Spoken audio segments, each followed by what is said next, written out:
We're getting used to AI being able to do uncannily human things, chatting with us, creating pictures and videos. But so far, all of this AI has used a lot of computing power. Even if you've been doing these things on your phone, it's been massive supercomputers in the cloud that have been doing the work and then sending the results down to your device. See, it turns out that the chips these computers were already fitted with, called graphics processing units, GPUs, are also really good at the calculations needed for AI. It's also the reason why GPU manufacturer Nvidia has risen to be one of the most valuable companies in the world. But in the last year or so, we've seen the arrival of a new type of chip, an NPU, Neural Processing Unit. Now, these are specifically made for AI, and because they are smaller than GPUs, it means you can fit them in one of these. That means that these chips can do some limited AI on your phone.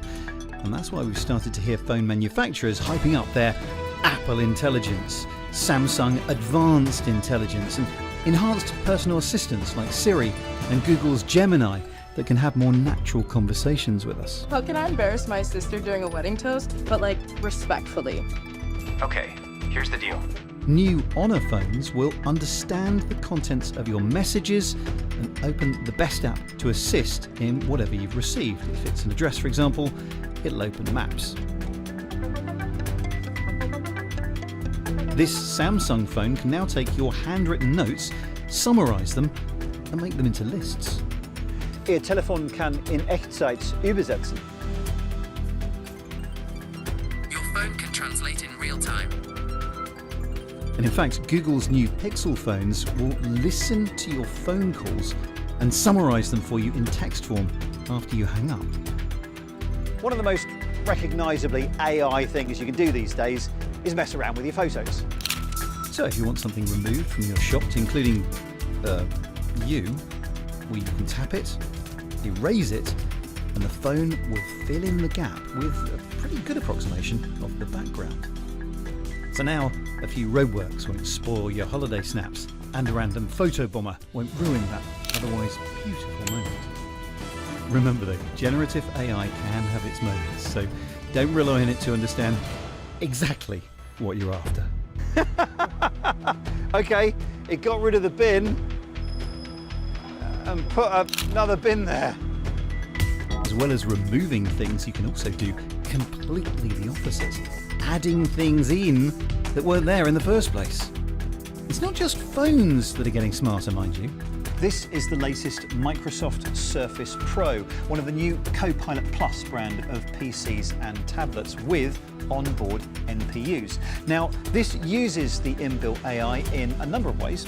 First, would you believe good old Microsoft Paint has had a generative AI upgrade? Now you can be a terrible artist and no one need ever know.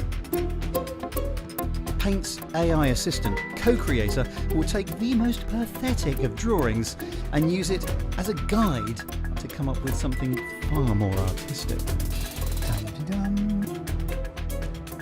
You can dial the amount of AI flamboyance up and down, but although your sketch gives you some control over the end result, it can still be pretty unpredictable.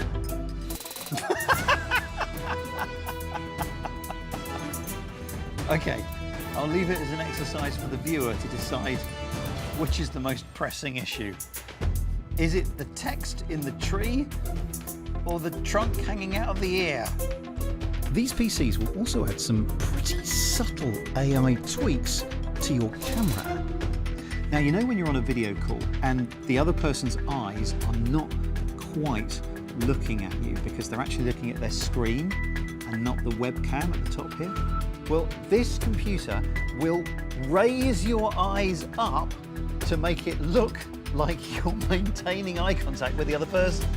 Now, the effect is really, really subtle, but maybe if I turn it on and off, you can see it artificially tweaking the top of my eyes. There it is, off, on, off. It's so subtle.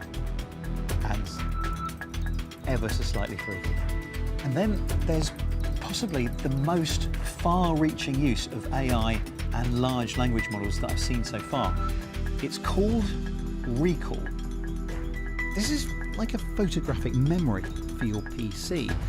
Every few seconds, it takes a screenshot of what you're doing.